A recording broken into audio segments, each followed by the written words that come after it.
할렐루야. 우리에게 언제나 다함없는 복을 주신 하나님을 찬양합니다. 오늘은 이렇게 선포하고 하나님의 말씀을 나누도록 하겠습니다. 예수님만으로 행복합니다. 네, 잘 안 되시나요? 예수님만으로 행복합니다. 그렇습니다. 예수님을 통하여 하나님의 자녀가 된 우리는 예수님만으로 충만한 행복을 누리는 사람들입니다. 하나님께서 주시겠다고 약속하신 복의 실체가 예수님이에요. 그렇다면 우리가 예수를 믿는다는 것은 우리는 이미 복을 받은 거잖아요. 예수님을 통해서 뭔가를 얻는 게 아니라 예수님이 복이란 말이에요. 예수님이 성경에서 말하는 생명인 거고, 예수님 안에 거하는 것이 안식인 거고, 그러니까 우리는 예수님만으로 행복한 자들 맞습니까? 여러분들 이 사실이 믿어지기 바라요. 우리가 신앙생활을 한다고 말할 때 어떤 사람들은 여러 모양의 종교 행위를 내어놓으면서 자신의 신앙을 말해요. 내가 이만큼 했어요 라면서 나는 신앙이 이렇게 좋아요 라고 말하지만, 신앙생활은 단순히 자신의 열심이나 자신의 의를 뽐내기 위하여서 내어놓는 그러한 종교 행위들이 아닙니다. 그렇죠? 제가 누누이 강조하잖아요. 이 사실을 왜 반복해서 강조하냐면, 사람들은 너무나 쉽게 그 종교행위 하는 걸 가지고 내가 신앙이 좋다라고 착각을 해요. 그리고 그걸 뽐내려고 하고 그거를 내어놓으려고 해요. 예수님께서 우리 안에 거하시고 우리가 예수님 안에 거하는 삶, 예수님과 연합되어 살아가는 삶, 곧 예수님과 함께 동행하는 삶 자체가 바로 우리의 신앙생활이어야 하고, 그것이 행복이라는 것을 여러분들 아셔야 됩니다. 그렇기 때문에 우리는 예수님만으로 행복하다. 다시 한번 선포하겠습니다. 예수님만으로 행복합니다. 네. 이 사실을 알지 못하면 여러분들 천국에 과연 행복할까요? 우리는 이 땅에서 그거 배우고 가는 거예요. 그거 알고 가는 거예요. 지난 시간에는 앞선 말씀들을 통하여서 율법의 목적에 관하여서 살펴보았습니다. 하나님께서 율법을 주신 목적이 무엇이었습니까? 율법을 통해서 우리에게 무엇을 깨달으라고? 죄를 깨달으라고. 약속의 자손 곧 예수님께서 오시기 이전까지 죄가 무엇인지를 알도록 하시기 위한 방법으로 주신 것이 바로 율법이에요.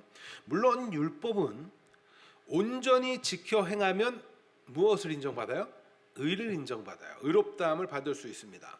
그래서 선악을 알게 하는 나무의 실과를 하나님께서 동산해 주시고 그것을 먹지 말라라고 했을 때 그걸 먹지 않으면 뭐예요? 의로운 거예요. 법을 지키면 의로운 거예요.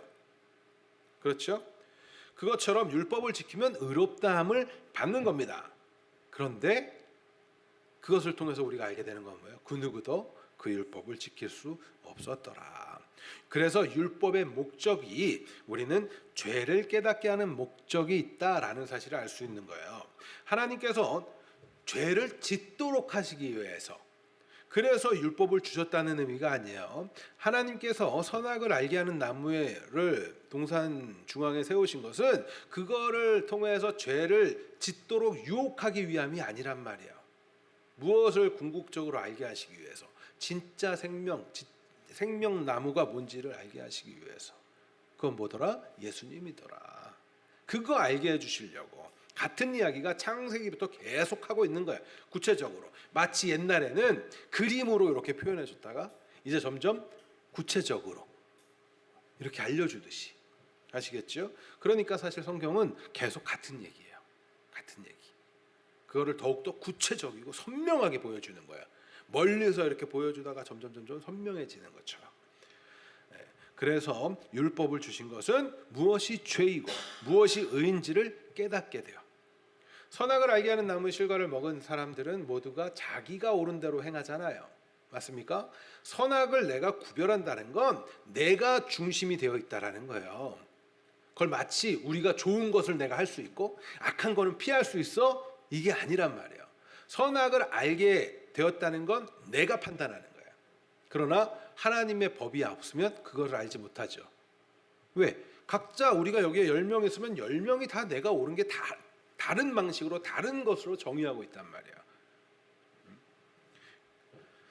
그래서 율법은 무엇을 알게 해요? 죄를 알게 해요. 3장 19절 우리 한번 읽고 가도록 하겠습니다. 3장 19절 같이 읽습니다. 시작. 그런즉 천사들을 통하여 한 중보자의 손으로 베푸신 것인데 약속하신 자손이 오기까지 있을 것이라. 따라서 우리는 율법을 통해서 죄가 무엇인지를 깨닫게 됩니다. 이 죄를 깨닫게 되면 우리 스스로 인정할 수밖에 없게 되는 게 뭐예요? 우리는 불가능하더라. 중요해요. 잘 들으세요. 우리는 뭐하더라? 불가능하더라. 흔히 사람들이 죄를 깨닫게 되면 말하는 게 어떤 거예요? 나쁘다.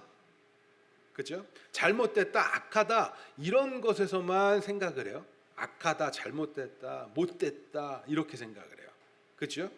그런데 더 중요한 개념이 바로 인간은 불가능하더라요. 무엇을? 우리가 어떻게 거룩하게 될 수 있겠어요? 어떻게 의로울 수 있겠어요? 불가능한 거예요. 우리가 우리 스스로를 여러분들 구원할 수 있습니까? 우리 스스로를 거룩하신 그 하나님 앞에 우리가 스스로 나아갈 수 있어요? 이런 거랑 같아요. 여러분들 손에 연탄재가 묻어 있다고 생각을 합시다. 우리 전신이 연탄재로 뒤덮여져 있어요. 근데 얼굴에 연탄재 묻은 걸 발견했어. 그거를 닦겠다고 연탄재 묻은 손으로 닦으면 어떻게 돼요? 계속 묻는 거랑 똑같아요. 왜? 그 죄의 문제가 해결이 안 돼 있으면 계속 그거 하는 거예요. 거기에는 내가 선행을 하든 누구를 돕던 나의 것을 다 희생해서 베풀던 상관이 없어요. 그건 모두가 죄예요. 예수 알지 못하고 하는 모든 활동들은 죄입니다. 여러분들 그거 아세요? 그것이 자원봉사 활동을 하고 가서 슈바이처처럼 뭔가를 하더라도 그건 죄예요. 왜요? 계속 묻히는 거랑 똑같아요. 계속 묻히는 거랑 똑같다고요. 우리는 하나님 앞에 스스로 나아갈 수 없어요. 왜? 거룩하신 하나님 앞에 나아갈 수 있는 존재는 거룩해야 되거든요. 우리의 능력으로 하나님과 함께 할 수 있어요? 그럴 수 없어요. 우리가 어떤 선한 행실로 하나님 앞에 나아갈 수 없단 말이에요. 결코 그럴 수가 없어요. 그래서 우리는 무엇을 알아요? 불가능한 존재. 그것을 인식하고 인정해야 돼요. 사람이 죄를 범한 결과가 뭐예요? 사망이죠. 그거를 뭐라 그런다 그랬어요? 사망은 어떤 개념이에요? 누구와? 생명 대신 그 하나님과 끊어지는 거잖아요. 단절되는 거. 그러니까 내가 죄를 범했다는 건 결국 누구와의 관계를 깨뜨렸다는 거예요? 하나님과의 관계를 내가 깨뜨려 버렸다는 거예요. 그런데 그거를 다시 내가 회복할 수 있다? 없더라. 그리고 여전히 우리가 죄 가운데 있다는 점은 우리 스스로 하나님과의 관계를 회복할 수 능력이 없다는 것을 우리에게 계속 알게 해주죠. 그렇죠? 우리는 금세 뭔가 잘하는 것처럼 했다가 금방 또 넘어지잖아요. 그렇죠? 하나님께서 율법을 통해서 우리로 하여금 이 사실을 깨닫게 해주시는 거예요. 너희 스스로 할 수 없어. 너희 나와 함께 하려면 어떻게 해야 돼? 그런데 너희 스스로는 할 수 없어. 이 사실을 알지 못하고 깨닫지 못하고 받아들이지 못하는 사람은 끊임없이 자기의 가능성을 이야기해요. 난 할 수 있어요. 내가 스스로 의로워질 수 있다니까요. 나는 스스로 깨끗할 수 있다니까요. 그런 모습에서 출발하게 된 게 뭐예요? 바로 종교예요. 종교, 세상의 종교. 이전에도 제가 말씀드린 적이 있는데 우리의 표현의 한계상 우리 기독교를 예수 그리스도를 주로 고백하는 우리들도 종교라는 카테고리 안에 집어넣죠. 그렇게 사람들은 이해를 해요. 그러나 이는 세상의 사람들이 갖고 있는 개념에서 설명할 뿐이지 성도가 가져야 되는 개념은 아니에요. 기독교는 배타적입니다. 맞습니까? 사랑을 실천하지만 배타적이에요. 왜요? 진리는 우리밖에 없다고 믿는 자들이니까 배타적일 수밖에 없어요. 이것도 진리이고 저것도 진리일 수가 없어요. 그런데 사람들은 이야기하죠. 왜 니네는 배타적이야? 인정하세요. 우리 배타적일 수밖에 없어요. 구원의 길은 예수님밖에 없거든요. 우리 마태복음 아까 전에 읽었죠. 뭐라 그래요? 예수 믿으면서 쉽게 말하면 너희 핍박당하고 조롱당하는 거 그게 복이 있는 거래요. 그런데 그거 싫어서 좋은 평판 받으려고 하는 거 문제 있는 거예요. 예수 잘 믿으면 욕 먹습니다. 세상은 조롱할 거예요.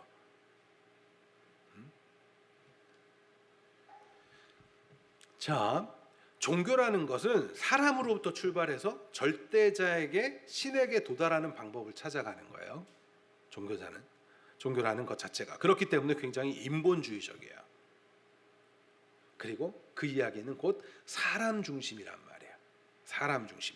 나로부터 신이라는 그 초월적 존재를 향하기 때문에 매 그 안에는 사람의 정성과 사람의 그 치성을 다하는 것, 도덕적인 삶이나 어떠한 방식들 이런 것과 매우 깊은 연관성을 가져요. 왜? 내가 그것을 이렇게 내어놔야 만족할 거다. 누가? 절대자가. 그러면서 신을 찾는다고 생각을 해요. 그리고 자신의 노력과 수고, 종교적 열심이나 자신의 도덕적이고 선행적 삶이나 때로는 그것이 수행하는 모습으로 또 고행하는 모습으로 그런 것들을 내어놓으면서 절대자에게 도달하고 싶어해요. 마치 이성과 철학적 사유를 통해서 원리를 설명하거나 창조의 기원, 신을 설명하고 도달하기 위한 방법으로 그 고대 철학자들이 만들어냈던 것처럼. 제가 이 표현을 쓰는 이유가 있어요. 잘 생각하면서 들으세요. 하지만 우리 신앙은 어때요? 우리 기독교 신앙은 어떻게 해요? 어떻게 돼요? 하나님의 계시로 이루어지는 거예요. 절대자가 찾아와서 시작하는 거예요. 우리의 노력과 수고로는 결코 도달할 수 없다. 불가능이죠. 하나님 절대자에게 우리가 나아갈 수 없다. 불가능하다는 거예요. 죄를 깨닫게 되었음을 고백하는 거예요. 하나님께서는 사도 바울을 통해서 분명하게 우리에게 말씀해 주십니다. 언약 안에서 율법으로는 뭐를 깨달아요? 죄를 깨닫는 거라고. 인정하세요. 나 거룩한 척 하지 마세요. 그래서 제가 이야기하는 거예요. 우리 아무리 거룩한 척 한다고 하나님 앞에서 거룩해 보일까요? 그래서 외식하는 것을 그렇게 예수님이 지적하시는 거예요. 너희 의로운 척 해도 아니라는 거예요. 그러니까 솔직해지는 거예요. 그래야 여러분들 훈련도 됩니다. 그래야 거기서 말씀대로 의지대로 말씀에 따라 살아가려고 애쓰면서 서로 변화가 일어나는 거예요. 그런 교회가 건강한 교회예요. 문제없는 교회가 건강하다고 여러분들 생각하시면 안 돼요. 문제는 있어요. 그런데 그걸 어떻게? 말씀에 따라 사랑하라니까 사랑하려고 하는 거고 용서하라니까 용서하려고 애쓰는 모습이 있는 교회가 건강한 거예요. 싸움이 없는 교회가 건강한 게 아니에요, 여러분들. 언약 아래서 우리는 언약 아래서 언약이라는 큰 테두리 안에서 하나님이 율법을 주셨어요. 그리고 그걸 통해서 죄를 깨달아요. 하지만 그렇다고 해서 이 언약이 무시돼요? 없어지나요? 그렇지 않다라고 우리 지난주에 배웠잖아요. 그러니까 그 언약에서 그거를 통해서 뭘 하신다고? 예수께로 나아가게 하시는 거. 이게 하나님의 방식이에요. 하나님 앞에 나아가도록 하시기 위해서, 하나님과 함께하기 위해서. 우리가 할 수 있는 것은 아무것도 없어요. 그래서 우리가 알아야 되는 건 사실 그래서 내가 예수 믿게 됐어요. 이거는 결과론적으로 내가 믿게 되었다는 거고 사실은 그래서 하나님께로 나아갈 생각조차 못해요. 하나님과 단절되었기 때문에 우리가 겉으로는 호흡하고 있는 것처럼 보여도 하나님께로 나아갈 수 있는 그거 자체도 생각하지 못해요. 그래서 여러분들 전도가 필요한 거예요. 복음 전하는 게 왜 필요해요? 내가 스스로 생각해낼 수 있다면.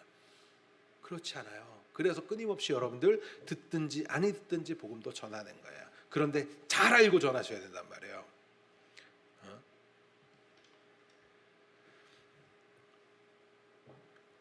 그러한 우리의 불가능, 그것 때문에 예수님께서는 하나님의 모든 율법을 철저하게 지켜 행하시고 십자가에서 죽임당하시기까지 순종을 하시면서 뭐를 나타내세요? 의를 나타내신다고요.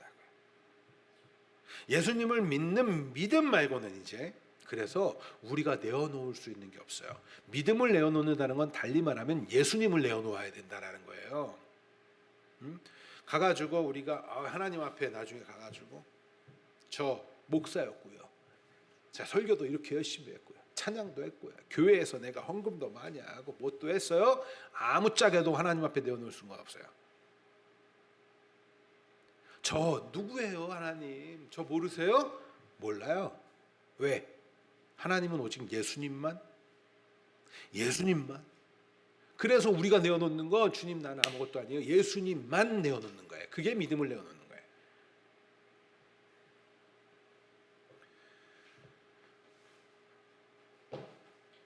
그런데 놀랍게도 이 믿음도 내가 믿고자 해서 믿는다고요? 아니에요.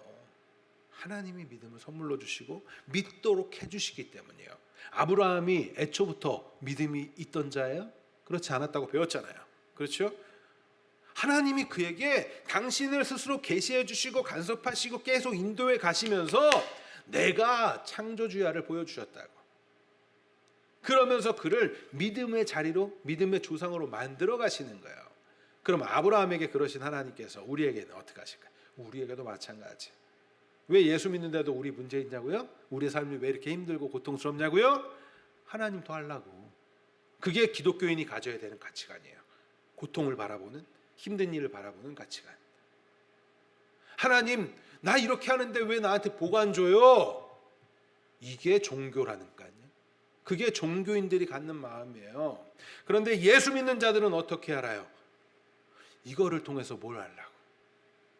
믿음을 가지라. 더욱더 성장하라고. 그런데 믿음이란 거 다시 말씀드려요. 예수님을 통해서 뭔가 얻는 게 믿음이 아니에요. 주님과 함께하는 거. 그래서 주님을 더 알게 되는 거예요. 여러분들 주님과 더욱더 알아가시기 바라요. 예수님과 더욱더 깊은 사귐이 있길 바라요.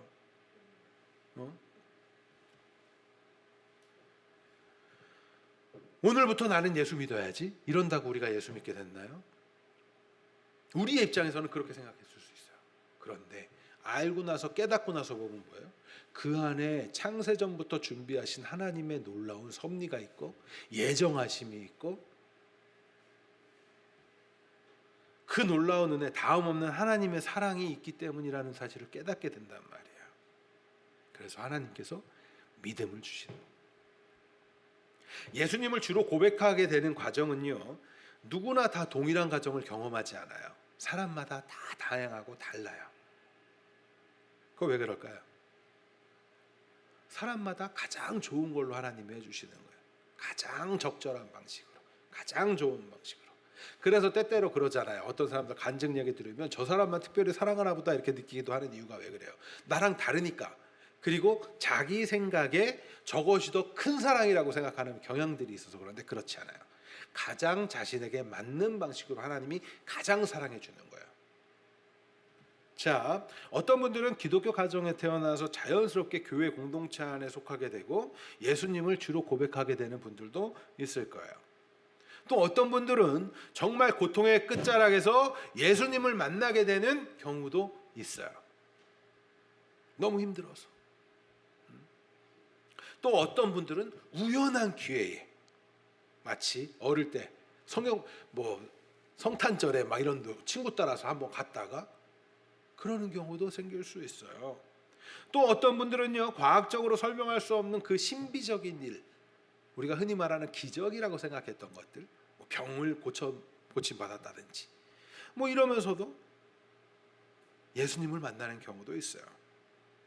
저마다 예수님을 믿게 되는 과정은 다를 수 있습니다. 하지만 중요한 점은 뭐예요? 우리는 내가 예수님을 믿기로 했다고 해서 믿는 것이 아니라 하나님께서 우리를 부르셨고 우리를 찾아오셨고 믿도록 깨닫게 해주시고 관계를 계속 지속해 주시기 때문이에요. 마치 창조하셨을 때 호흡을 불어넣어 주셨기 때문에 우리가 살아있는 산존재가 되는 것처럼 똑같은 거예요. 여러분들 예수 믿는 건 그런 은혜를 입은 거예요. 우리보다 우리를 잘 아신 하나님이. 그러니까 여러분들 다른 사람이 어떻게 믿었고 저 사람 내 집은 신비를 부러워하실 필요가 없어요. 지금 여러분들의 가장 좋은 방식으로 하나님 만나고 계시는 거니까. 그러나 세상의 종교는 어때요? 그들은 자신의 입맛대로 자신의 가치관에 따라 자신들의 의를 내오면서 자꾸 자신의 가능성을 의지해요. 자신의 노력과 수고를 통해서 자신이 이룰 수 있는 그 가능성, 자신들이 생각하고 꿈꾸는 그 천국과 같은 유토피아를 만들어내고 자신들의 수고와 헌신 등 자신들의 행위를 내세워서 그것에 도달하거나 이루어낼 수 있다는 그 가능성, 자신들의 희생으로 절대자와의 관계를 회복할 수 있다는 그 자신들의 가능성을 자꾸 이야기한단 말이에요. 그러나 자신 스스로의 가능성을 내세운다는 점은 달리 말하면 뭐예요? 자기 자신을 의지하는 거예요. 출발부터가 전혀 다르단 말이에요. 그렇기 때문에 세상의 종교들과 우리의 신앙을 동일선상에서 분류하고 이해하고 바라보는 것은 문제가 있는 시각이라고 제가 반복해서 말씀드리는 거예요. 사람으로부터 신에 가는가? 신에게 도달하기 위하여 자신을 의지하는가? 아니면 자신을 의지하지 않고 하나님께서 찾아오셔서 나타내 보여주시고 살게 하여 주셔서 살게 되었는가? 그래서 마침내 믿음을 통해서 예수님만 붙들고 가는가? 이러한 자기 자신을 의지하는 모습과 예수님을 의지하는 것은 사실 오늘날 우리들에게 나타나는 문제들, 우요즘 시대에만 있는 것이 아니라 인류가 창조되어지고 범죄한 이후부터 계속되어지는 그러한 문제점이에요. 우리가 살펴보고 있는 갈라디아 교회에도 그들의 문제점을 분석해 보면 결국 같은 문제가 발견되고 있어요. 유대 율법주의자들이 이방인 성도를 향하여서 율법을 지켜 행해야 한다라고 거짓 복음을 외치는 것의 목적이 뭐라고 그랬지요? 그걸 통해서 뭘 원하는 거예요? 그들이 하고자 하는 바가 뭐예요? 예수 복음의 가치를 떨어뜨리고 자기 의를 의지하라는 거지요. 자기 스스로가 신을 찾아가는 방식과 같은 거예요. 복음의 가치를 떨어뜨리고 자기의 의를 증명하라는 거예요. 가능성을 내어놓으라는 거예요. 하지만 사도 바울은 끊임없이 오직 예수, 오직 복음만 의지하고 붙들라고 선포한단 말이에요. 율법을 지켜 언약의 백성이 되는 것이 아니라 하나님의 독생자 예수님을 믿는 믿음으로 하나님의 자녀가 되었다는 사실을 강조하면서 이제 예수 믿는 자는 하나님의 자녀가 되었기 때문에 하나님의 유업, 하나님의 나라라는 그 유업을 받은 상속자임을 깨달으라고 교훈하고 있는 거예요.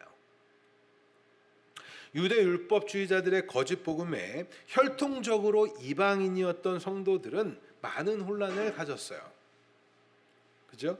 그들의 모습이 문제가 된 것은 이미 율법으로 돌아가려고 하는 모습이 있었기 때문이죠.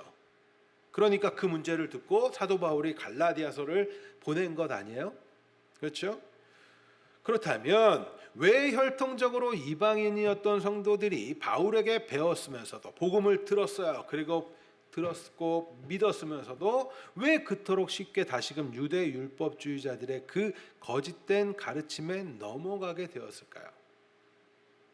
우리가 지난 수요일에 배운 바처럼 초기 기독교의 공동체의 어떠한 하나님이 400년 역사 가운데 무엇을 하셨는지 여러분들 이거 굉장히 중요해요. 그래야 성경을 읽으시면서도 이런 배경 속에서 이런 일이 있었구나 알 수 있으니까. 그래서 다시 조금 설명을 드릴게요. 초기 기독교가 전파될 무렵에 어디 중심으로 이들이 유대교가 이렇게 자리 있었다고요? 회당. 그 회당 중심으로 초기 기독교가 선포가 되고 시작을 했단 말이에요. 회당은 말라기서와 마태복음 사이에 있는 그 몇 년 기간, 약 400년이라는 그 기간 동안 하나님께서 복음 전파를 위해서 준비해 두신 곳이라고 할 수가 있죠. 그렇죠? 헬라는 뭐 했다 그랬어요? 알렉산더는 뭐 했다 그랬어요? 정복하고 뭐 했어요? 학교를 세우면서 뭐를 했던 거예요? 학교를 세우면서 뭘 한 거예요? 언어를. 그러니까 헬라어가, 그럼 로마 팍스 로마나 하면 뭐예요? 모든 길은 어디로 통해요? 로마로 통하니까 뭘 했다는 거예요? 길을 정비했단 말이에요. 그 길 따라서 복음이 펼쳐질 수 있었단 말이에요. 그러니까 그 안에서 그들은 그냥 자기네 나라 발전을 한 거지만 하나님은 그것 통해서 일하고 계신단 말이에요. 그것처럼 유대교는 회당 중심으로 디아스포라 사람들이 있었어요. 디아스포라 유대인들이. 그들은 어떤 사람들이라고 그랬어요? 디아스포라 유대인들은 흩어져 있는 유대인이잖아요. 그들이 왜 흩어졌습니까? 분열 왕국 이후에 북이스라엘과 남유다로 나눠지고, 북이스라엘은 아시리아에서 멸망당하고 또 남유다는 바벨론에 의해서 흩어지게 되잖아요. 이렇게 포로로 잡혀갔다가. 그런데 그 사이에 흩어졌던 사람들이 있었어요. 그 유대인들. 그러나 그들은 무엇을 중심으로 생각을 해요? 하나님 중심으로 생각을 한단 말이에요. 비록 온전히 깨닫지 못했지만. 그래서 그들은 회당이라는 것을 만들어요. 성인 남자 10명이 모이면 유대인들은 회당을 만들어요. 그리고 그 안에서 자신들의 전통과 문화를 지켜왔어요. 그곳에서 모여서 말씀 공부도 하고, 그리고 뭐예요? 예배도 드리고 경건한 그런 모임들을 갖는 거예요. 회당. 그렇죠? 그러니까 어떤 면에서 우리 교회 공동체는 성전보다 구약 시대의 성전보다 회당의 모습과 더 비슷하게 흡사해요. 그렇죠? 우리도 말씀 교육하죠. 예배 드리고 교제하고 그런 역할을 했던 데가 회당이란 말이에요. 그런 데에 그러나 그들은 유대교의 율법들을 가르쳐 왔겠죠. 그러한 데에 이제 사도 바울이나 전도자들이 그곳에 가서 말씀을 전하게 된 거예요. 특히 사도 바울은 뭐의 전문가예요? 율법의 전문가잖아요. 그의 스승들 이름만 대면 요청했겠죠. 당신 이것 좀 얘기해 주시오. 율법에 대해서. 왜? 위대한 스승이니까. 그럼 가서 얘기를 하는데 거기서 뭘 얘기해요? 복음을 얘기한단 말이에요. 그것이 이거야. 이해가 되시죠? 그 유대인의 그 회당의 모습들을 보면 이방인들이 봤을 때 어땠을까요? 유대인들이 굉장히 종교적이지만 이방인들이 봤을 때 이방인 사람들은 굉장히 그 당시가 로마의 압제 속에서 있었지만 그들은 어땠어요? 평안했단 말이에요. 왜? 정치적으로 안정돼 있었고. 그러니까 그들이 생각할 때는 뭐예요? 그리고 그들은 항상 어떤 생각을 가져요? 우리 헬라 철학 이런 거 공부하시면 알잖아요. 그 당시의 사람들은 모든 게 다 신과 연결이 되어 있어요. 별도 신이고 뭣도 신이고 뭣도 신이에요. 그래서 그들이 하는 것들 중에는 그렇게 원리에 대해서 굉장히 깊이 생각하고 하는 것들도 있어요. 그리고 모든 종교 굉장히 많아요. 다신. 그러다 보니까 이들이 봤을 땐 그들도 한 종교인데 그들의 모습이 어땠어요? 자신들과 다른 거야. 자신들은 막 방탕하고 막 그런 모습처럼 보이는데 이 사람들은 굉장히 금욕적이고 경건해 보이고 뭔가 구별되어져 있는 모습처럼 그런 모습을 보여요.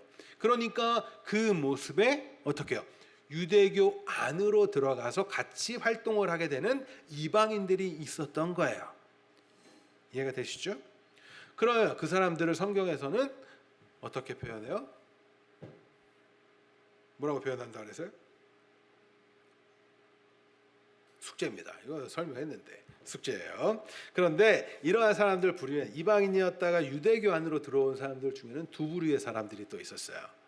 그 한 부류는 사람들은 어떤 사람들이에요? 할례를 받고 개종자라고 해서 종교 자체에 그렇게 들어온 사람이 있고 아직 할례를 받지 않았으나 유대교의 문화나 그 안에서 예배는 참석하는 사람들이 있었다고. 그러니까 그런 상황 속에서 그 이방인들은 개종자들은 그 안에서 같이 활동을 하니까 불편함이 없어요. 할례도 받았고 막 이러니까. 그런데 할례를 받지 않은 사람들은 어땠을까요? 그 랍비들이나 이런 사람들이 자꾸 이야기를 했었어요. 그 전부터. 그러니까 복음이 전해지기 전부터 불편했겠죠. 하지만 제가 수요일날 말씀드렸어요. 할례를 받는 것이 어느 정도의 충격적인 일인지, 그죠? 어렸을 때 난지 8일 만에는 남성 성기의 표피를 잘라도 회복될 수가 있어요. 근데 성인이 되었을 때 어때요? 마취가 제대로 되는 것도 아니고 막 깨끗하게 지금처럼 위생적인 것도 아니고 더군다나 이들의 로마 그 사람들의 문화가 어때요? 여러분들 올림픽이나 뭐 이런 거 막 보면은 어때요? 그 벽화나 벽에 새겨져 있는 거 보면 다 벗고 있잖아요. 그 사람들은 목욕탕 문화나 이런 것들이 있기 때문에 사교를 하기 위해서 그것이 삶의 방식이에요. 그러기 위해서는 옷을 다 벗고 남성들이 그러고 교제를 하는데 다르면 어떻게 될까요? 폐축당하게 되는 거예요. 그러니까 생계와 완전히 걸려있는 문제가 되는 거예요. 이들한테는. 그러니까 그게 두려웠겠죠. 그런 마음은 가졌어도 두려운 거예요. 그런데 그러고 있는 와중에 사도 바울과 같은 이가 와서 그거 안 해도 돼. 예수 믿으면 되는 거야. 그들에게 어떤 말로 들려요? 그게 복음으로 들리는 거예요. 복음으로. 그래서 그들의 이방인 교회들이 생겨나가기 시작하는 거란 말이에요. 이해가 되시죠? 자, 그런데 이들이 유대교 안에 들어오고 또 그 들어오기 이전에 그들이 갖고 있던 신에 대한 개념이나 그 어떠한 사상들은 어땠을까요? 그 모습을 성경은 뭐라고 표현하냐면 3절 말씀 같이 읽겠습니다. 3절.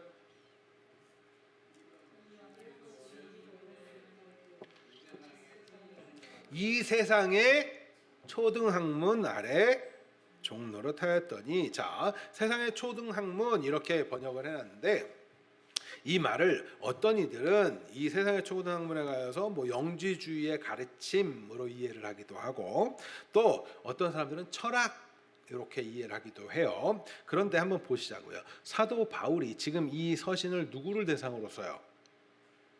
원래 혈통적으로 유대인이었던 사람들 대상인가요?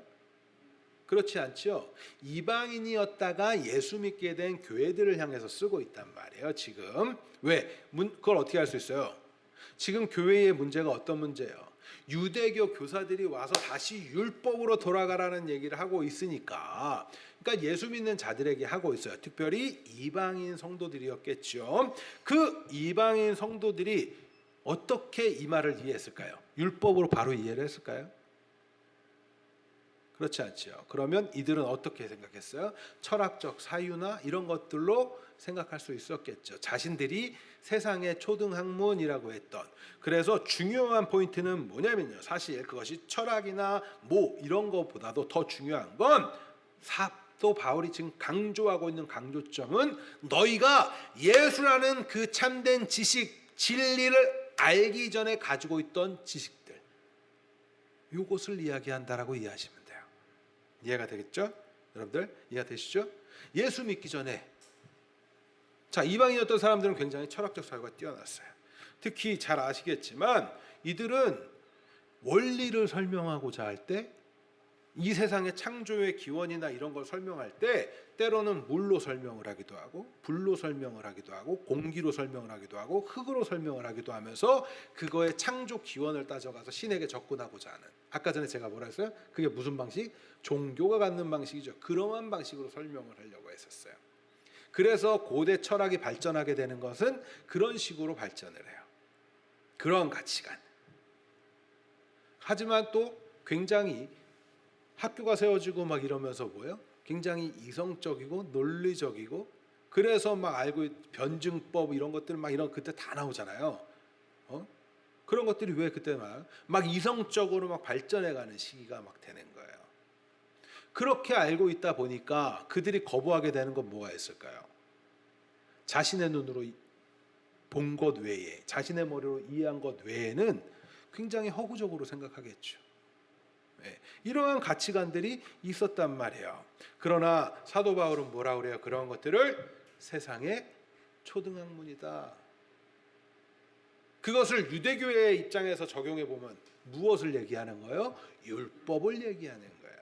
그러니까 듣는 사람에 따라서 그것을 이해하지만 말하고자 하는 핵심이 뭔 줄 알겠죠. 뭐 예수님 말고는 다른 건 세상의 초등학문이라는 거예요. 오늘날 그럼 우리에게 적용해 봅시다. 우리가 가장 많이 알 수 있는 건 뭐예요? 예수 믿기 이전에 우리는 뭐를 되게 굉장히 받아들여요? 과학적인 사고, 논리, 이성적인 거. 그렇죠? 자, 신앙생활을 하는 건 굉장히 이성적이기도 해요. 그러나 새로워진 이성이라는 걸 여러분들 기억하셔야 돼요.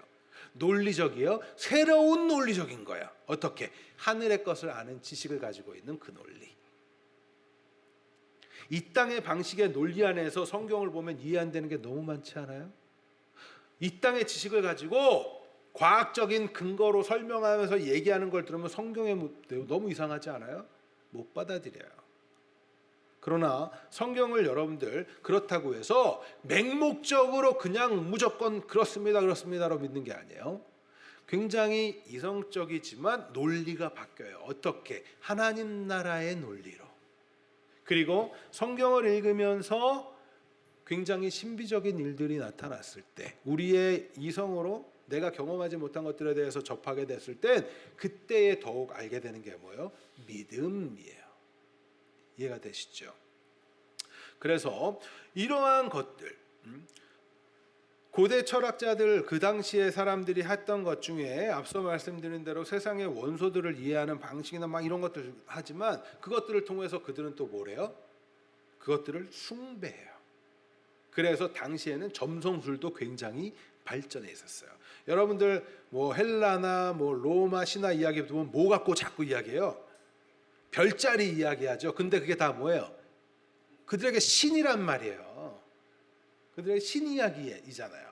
그냥 우리는 요즘에 아이들한테는 그냥 고대 그냥 이야기야 이렇게 하지만 그 당시 사람들은 그렇지 않았어요. 그렇게 생각을 하고 섬겼다고.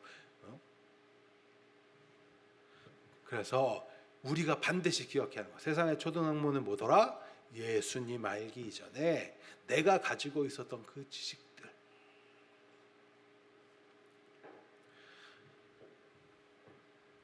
그것이 심지어 율법이라고 할지라도 세상의 총문 안에서 헛된 것이다 라고 이야기해요. 다시 말해서 이 세상 초등학문은 예수 복음 이외의 사람들이 신뢰하고 믿고 따랐던 모든 것, 그것들은 헛된 것이야. 그런데 우리는 거기에 매여 있었죠. 왜? 하나님의 아는 지식이 없으면 거기에 우리는 제한돼요. 사람은요, 그거 아십니까? 경험하지 못한 거에 대한 행동을 하지 않아요. 학습되었거나 뭔가 거기에 환경 속에서 주어진 대로 판단하고 행동해요. 여러분들. 그러니까 우리는 거기에 그 지식의 영향을 받지요. 자, 새로운 기기가 생겼어요. 새로운 장비가 생겼다고 칩시다. 그러면 이거에 대해서도 우리가 제일 먼저 하는 건 뭐예요? 과거에 해봤던 것들을 해보면서 학습해 가죠. 그렇죠? 사실 신기술이라고 한다 할지라도 이전 기술이 없으면 그것이 나오나요? 그렇지 않아요. 거기서 좀 더 발전하고 좀 더 발전하면서 가요. 경험에 의해서 발전해 간다고. 인간은 환경의 지배를 받고요. 그렇기 때문에 내가 가지고 있는 정보와 지식, 그러한 것들을 하나님을 알지 못하고 했던 그 모든 것을 지금 사도 바울은 세상의 초등학문이다 라고 이야기하는 것이고, 그것이 그렇게 뛰어난 철학자들이나 과학자들이나 그들이 말하는 것이라 할지라도 그거는 세상 사람들이 보는 눈에서는 그것이 최고의 지식인 것 같아 보일지라도 예수를 알게 된 자들의 입장에서 봤을 때는 그것이 초등학문인 거예요. 그런데 예수 믿지 않는 사람들이 봤을 때는 우리 복음을 붙들고 있는 사람들을 뭐라고 봐요? 굉장히 부족한 사람으로 봐요. 그죠? 이상한 사람들로 봐요. 그러나 여러분들 그거 아십니까? 예수를 알고 하나님 나라의 관점이 생기고 그 논리를 알고 나서 진짜 보면 너무나 이것들이 작다는 걸 알게 돼요.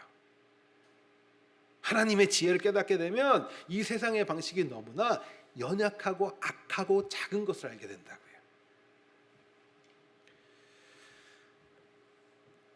그렇게 세상의 학문의 종로로 타던 사람이, 그러한 사람들이 이제 경건해 보이는 공동체 안으로 들어왔어요. 그리고 그들이 처음 들었던 것들은 또 율법이었죠. 그렇죠? 율법 얘기를 처음에 했으니까 율법을 들었을 거 아니에요. 그러니까 그들의 입장에서도 이제 율법을 생각해 볼 수 있겠죠. 율법이라는 테두리를 지키기 위해서 10절에서 말하는 날과 달과 절기와 해를 지켜왔어요. 10절 한번 읽어볼까요? 10절. 4장 10절 시작.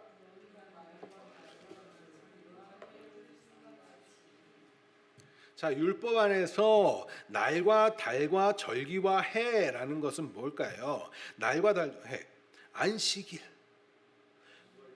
금식일, 월삭일, 그러니까 초하루죠. 달의 첫날, 유월절, 오순절, 장막절. 우리 이거 다 배웠죠? 기억하세요? 뭐가 뭔지는 정확하게 몰라도 들어는 보셨잖아요. 그죠? 예. 오순절, 장막절, 그리고 종교적인 기념일, 안식년, 희년, 이런 것들을 막 지키는 거예요. 더군다나 이거를 뭐예요? 이걸 지키지 않으면 마치 안 되는 것처럼 종교행위 하는 거예요. 뭐 하려고? 종교행위 하는 건 결국 뭐라고요? 뭘 높이려고 한다고? 잘못되면 나의 의를 높이려고 하는 거라고. 그럼 오해하시면 안 돼요. 여러분들이 하고 있는 이 종교적인 활동들이 여러분들의 신앙을 더욱더 예수께로 나아가는 데 유익함이 있어요. 그렇기 때문에 하는 거예요. 이거를 모르고 하면 내 의를 높이려고 하는 것이 되니까 자꾸 주의를 드리는 거예요.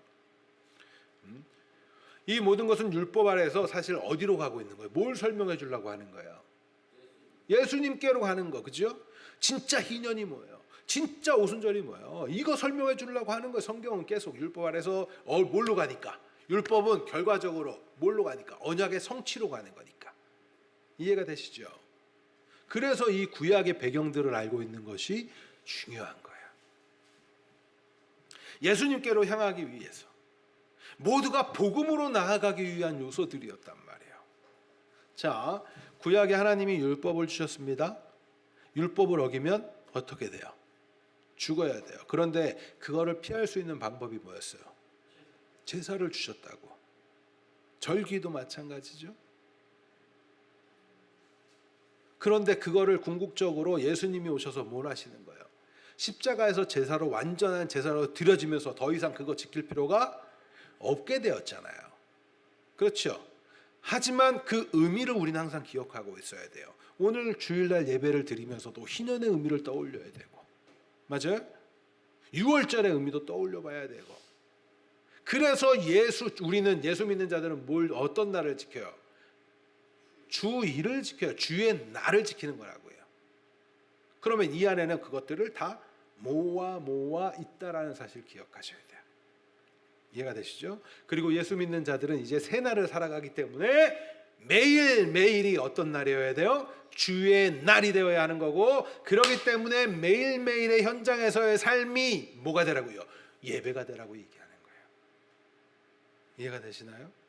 여러분들은 내일 가서 오늘 어저께 예배 드렸으니까 내일은 이제 세상에서 내가 막 살아야지, 이렇게 사시면 안 되는 거예요. 그건 마치 희년을 지키고 날과 달을 지키는 것과 같은 거라, 안식을 지키는 것과 같은 거라고. 인식을 자꾸 가지셔야 돼요. 잊어버리지 말고. 맞아, 오늘 월요일도 주의 날 사는 거지. 주의 날을 산다는 건 뭐예요? 주님이 주인 되시는 삶을 사는 거잖아요. 그러니까 말씀대로 살아보려고 애쓰는 삶을 사셔야 된단 말이에요. 교회 왔을 때만 나는 성도예요. 이제 그 자리에서 벗어나야죠. 이제 그 자리에 벗어나야 돼요. 자, 누누이 말씀드리는데 우리가 참 약한 게 그거잖아요. 들을 땐 알겠어. 그런데 나의 삶에 딱 돌아서는 순간에는 벌써 금방 까먹어요. 그런데 그걸 까먹지 않는 방법은 뭔지 아세요? 더 자꾸 익히면서 자꾸 해보는 거예요. 한 번씩 몸에 붙여보는 거예요. 훈련하셔야 돼요. 그래서 유대 율법주의자들은 그저 종교적 열심을 내는 의식과 절기를 따르는 종교로 회귀시키면서 율법에 지킴 자신의 의를 드높이는 그 삶으로 이끌고, 이것을 다시 성경에서는 초등학문으로 돌아가는 것과 같다라고 이야기하는 거예요. 왜 너희 거기서 나왔는데 왜 다시 초등학문으로 돌아가느냐? 자, 보세요. 우리가 유치원을 다니면 이제 기역, 니은, 디귿, 리을을 배우고 막 그랬어요. 과거에는. 물론 요즘에는 그 전에 다 배우더라고요. 알파벳도 배우고 영어도 배우고 가더라고요. 그런데 어쨌든 유치원의 교육을 잘 충실히 받았으면 초등학교 가면 무슨 교육을 받아야 돼요? 그에 맞는 초등학교 교육을 받아야 돼요. 그렇죠? 대학생이 됐는데 다시 기역, 니은, 디귿 이거 하고 있으면 문제가 있는 거잖아요. 그거보다 심각한 게 바로 이거라고요.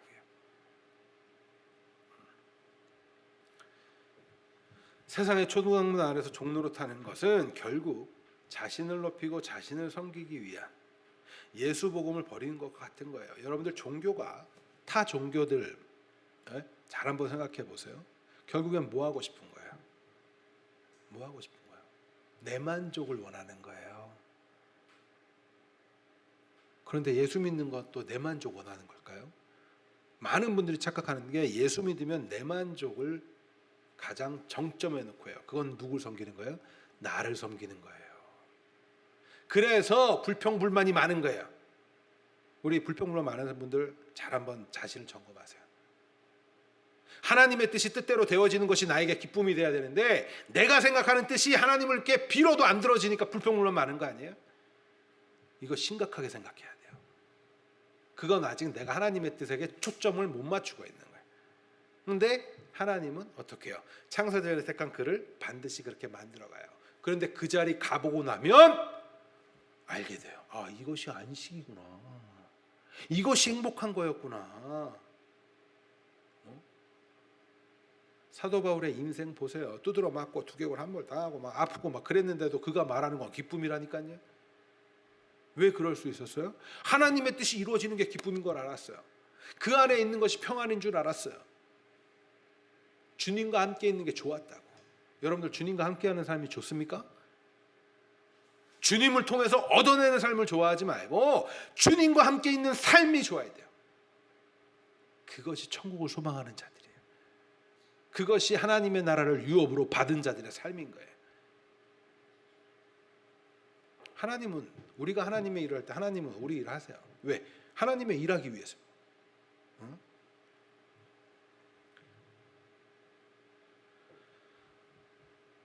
사도는 그렇게 돌아가는 그것을 두려워했다라고 이야기해요. 11절 말씀 같이 했습니다. 11절 시작.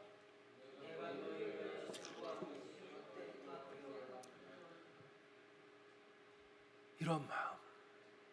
이제 여러분들도 성장해서 이런 마음을 가지셔야 돼요. 자녀들에게, 내가 만나는 이들에게. 그러기 위해서는 먼저는 누가 잘 살아야 돼요? 내가 예수를 잘 믿어야 돼요. 예수님과 관계가 좋아야 된다고. 자꾸 오해하실까 봐 제가 이렇게 말씀드린 거예요. 예수 잘 믿어야 돼요. 그러면 막 봉사하고 이런 거 자꾸 먼저 떠올리지 마세요. 그거는 나한테 유익함이 있기 때문인데, 예수 잘 믿고 주님과 함께하는 거예요. 주님을 닮아가는, 주님과 동행하는 거예요. 그 삶을 살아내셔야 돼요. 우리 분명히 알아야 합니다. 하나님께서는 우리에게 먼저는 율법을 통해서 죄를 깨닫게 하셨고, 그리고 예수 복음을 통해서 그 죄로부터 구원하셨다는 사실을 알게. 이거는 언약 아래서 이루어지죠. 언약 아래서. 그죠? 4절부터 7절 말씀 같이 했습니다. 4절부터 7절 시작. 때가 참에 하나님이 그 아들을 보내서 여자에게 나게 하시고 율법 아래 나게 하신 것은 율법 아래 있는 자들을 속량하시고 우리로 아들의 명분을 얻게 하려 하심이라. 너희가 아들인 거로 하나님이 그 아들의 영을 우리 마음 가운데 보내사 아바 아버지라 부르게 하셨느니라. 그러므로 내가 이후로는 종이 아니요 아들이니 아들이면 하나님으로 말미암아 유업을 이을차니라. 아멘. 얼마나 은혜로운 말씀이에요. 유업이라는 게 뭔가요? 유업. 상속받는 거. 그죠? 상속은 누구로부터 받아요? 부모로부터 받아요. 그러면 그거는 누구에게 있던 거예요? 부모에게 있던 거예요. 그 안에는 사실 우리는 상속 그러면 그냥 돈만 생각하지만 그 안에 사실은 뭐가 담겨 있어요? 부모님의 피와 땀과 눈물과 마음과 모든 것이 담겨 있죠. 우리 자꾸 유산 그러면 그냥 돈만 생각하지 마세요. 그 안에는 결정체로 남겨진 게 그러한 모습이잖아요. 그렇지 않아요? 어떤 분들 다 잃고 나서도 이 땅 하나는 지켜야 돼 막 이러시는 분들, 그거 왜 그래요? 그 안에 마음이 있는 거예요. 그렇죠? 그러면 그 유산으로, 그런데 그가 우리 아버지가 누구라고? 우리 아버지가 누구라고? 하나님이라고. 하나님을 아빠 아버지라 부른단 말이에요. 그러면 그 하나님의 마음이 곧 우리의 유산이잖아요. 그렇지 않아요? 나의 영원하신 그 기업은 하나님의 마음인데, 하나님의 뜻은 뭐라고 그랬어요? 하나님과 하나님이 함께하는 나라, 하나님의 나라. 그런데 그 하나님의 나라는 달리 말하면 주님이 내 안에 거하시고 우리가 주님 안에 거하시는 거, 하나님의 통치가 완전히 이루어지는 거. 그 마음을 품으시란 말이에요. 그 마음을 여러분들 품으셔야 돼요. 이 놀라운 일을 하나님께서는 아브라함에게 언약을 맺으시고, 그리고 예수님을 통해서 완성해 가시죠. 복이 복됨을 알게 해주시기 위해서 그 많은 과정을 경험케 하시는 거예요. 하나님의 약속하신 복은 단순히 우리가 이 땅에서 잘 먹고 잘 사는 그러한 것이 아니에요. 그걸 유업으로 주신 게 아니에요. 참 재밌죠? 하나님은 이 지구 만물의 모든 세상의 주인이시잖아요. 그러면 이거 누구 겁니까? 다 우리 거잖아요. 그런데 내 거 같지 않죠? 제발 내 명의로 된 땅만 좀 있었으면 좋겠고, 내 명의로 된 건물이 있었으면 좋겠는데, 아니요. 여러분들 너무 큰 거는 사실 내 눈에 보이지 않고 잡히지 않아요. 내 귀에 들리지도 않아요. 그런데 이게 여러분들 거예요. 아시겠나요? 그럼 우리는 뭐 하면 돼요? 이것을 잘 가꾸고 보살피고 나누면 돼요. 하늘에 속한 모든 신령한 복, 에베소서 말씀에 하늘에 속한 모든 신령한 복, 결국 뭐예요? 하나님의 자녀가 되고, 그 방법은 뭐예요? 예수님이라는 복을 우리가 갖는 거예요. 하나님의 자녀의 특권은요, 하나님의 그 뜻을 유업으로 받는 거예요. 저는 사실 이 유업이라는 것보다 이런 걸로 더 이해하면 우리에게 좋지 않을까 해요. 유지. 그죠? 유지라고 하자. 유지를 받듭니다. 막 이런 그거를 좀 기억하셨으면 좋겠어요. 그거를. 이 유업을 받는 것에 대해서 오늘 본문 29절에서도 말하죠. 오늘 본문 29절 다시 한번 읽습니다. 시작. 너희가 그리스도께 속한 자면 곧 아브라함의 자손이요 약속대로 유업을 이을 자니라. 우린 유업을 이을 자예요. 여러분들 유업을 잇기 위해서 하나님의 뜻을 잘 알아야겠죠. 그렇죠? 하나님의 마음을 잘 알아야 돼요. 예수님을 믿음으로써 아브라함의 자손이 약속대로 유업을 이을 자. 우리는 유산을 물려받을 수 있는 그 상속된 자예요. 상속받는 자. 그런데 이 상속받는 상속이 바로 하나님의 나라란 말이에요. 야고보서 2장 5절 말씀 세번역 성경으로 한번 읽어드릴게요. 야고보서 2장 5절 같이 읽습니다. 사랑하는 형제 자매 여러분 들으십시오. 하나님께서는 세상에 가난한 사람을 택하셔서 믿음에 부유한 사람이 되게 하시고 하나님을 사랑하는 이들에게 약속하신 그 나라의 상속자가 되게 하시지 않았습니까? 어디에? 그 나라에. 그 나라의 상속자예요. 우리는 하나님의 나라. 달리 말하면 천국인 것이고 천국은 뭐라고요? 주님과 함께하는 거예요. 하나님과 함께하는 나라, 하나님의 통치가 이루어진 나라.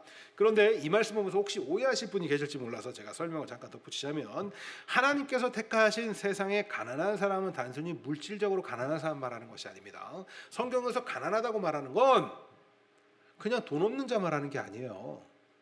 뭐가 가난해요? 심령이. 아까 그래서 읽어봐요. 마태복음 5장. 심령이 가난하다는 건 뭐야? 내가 죄인임을 깨달은 게 가난하다는 것이고, 그리고 부자라는 건 뭐예요? 내가 나로 꽉 차 있으면 그걸 부자라고 하는 거예요. 아시겠죠? 단순히 물질의 유물을 가지고 하나님은 너는 부자야, 너는 많이 냈어, 이렇게 생각하지 않으세요. 자, 과부의 2렙돈을 예수님께서는 보고 뭐라고 말씀하시죠? 다 바친. 그걸 크게 보신다고. 그걸 크게 보신다고. 이해가 되시죠? 하나님의 개념과 우리 이 세상의 개념, 초등학문에서의 개념은 달라요. 그러니까 가난한 자는 심령이 가난한 자. 그러면 그 안을 누가 채워요? 예수로 채우신다. 심령이 가난한 자에게 주어진 복이 뭐였어요? 바로 천국. 같은 메시지. 너무나 감사하지 않습니까? 성경은 이렇게 철저해요. 이런 거를 알아가는 게 이게 성경적인 가치관, 논리를 갖는 거예요. 우리는 죄 가운데 살았을 뿐인데 어느 순간 하나님께서 찾아오셔서 예수님을 통해서 우리의 죄를 씻어주시고 이제는 예수님과 같이 그 유산을 상속하는 자녀로 삼아주셨어요. 이건 너무나 감사한 일 아니에요? 여러분들 그러니까 어깨를 펴세요. 내 통장에 채워져 있지 않아도 괜찮아요. 왜? 우리는 하나님의 나라를 유업으로 받은 자니까. 이것이 여러분들에게 힘이 되셔야 돼요. 그래서 당당하셔야 돼요. 여러분들의 가장 큰 백은 여러분들의 아버지입니다. 여러분들의 가장 큰 힘은 물질이 아니에요. 끝으로 여러분들이 그렇다면 다음 세대에게 물려줘야 할 건 무엇일까요? 믿음인 거예요. 다른 거 안 물려줘도 돼요. 못 물려줘도 괜찮아요. 미안해하지 마세요. 여러분들 우리가 진짜 물려줘야 하는 건 믿음이에요. 그 모습 보이지 않으면 그 문제가 있는 거예요. 그래서 자녀들 위해서 기도하실 때도 앞서서 강도사님 기도하신 것처럼 정말 믿음. 다른 거 못해도 괜찮아요. 아이들 공부 못하고 뭐 잘 못해도 너무 뭐라 하지 마세요. 하지만 신앙생활을 제대로 못하면 그거에 대해서는 이야기하세요. 단호하게. 그리고 보여주세요. 사랑을 보여주시고. 주 안에 사랑하는 하나님의 자녀 되신 여러분, 우리가 주로 고백하게 되는 것은 하나님과 영원히 함께하는 그 나라를 상속받았다는 의미를 내포하는 거예요. 그 나라는 사랑으로 가득하고 그 나라는 평안으로 가득해요. 왜요? 삼위의 하나님께서 언제나 함께 하시기 때문에 갈등이 없어요. 지금 이 땅에서 사실 갈등하는 건 뭐예요? 내가 하고 싶은 나와 하나님의 뜻이라는 그 뜻 가운데서 갈등을 많이 하잖아요. 그죠? 나의 정욕과. 그런데 그 나라는 갈등할 필요가 없어요. 우리는 이 세상을 살면서 하나님의 나라를 소망하는 그 방향으로 이제 걸어가는 거예요. 자꾸 인생이 지치고 고달프다고 다시 세상의 종로로 타는 자리로 가시면 안 돼요. 더욱 주님과 깊은 사랑을 나누는, 그래서 자유함을 얻고 이제 기쁨으로 하나님의 나라의 삶을 맛보면서 살아가는 것, 그것이 우리가 나아가야 할 방향인 줄 믿습니다. 29절 말씀 읽고 우리 찬양하겠습니다. 29절 같이 읽습니다. 시작. 곧 아브라함의 자손이요 약속대로 유업을 이을 자니라. 아멘.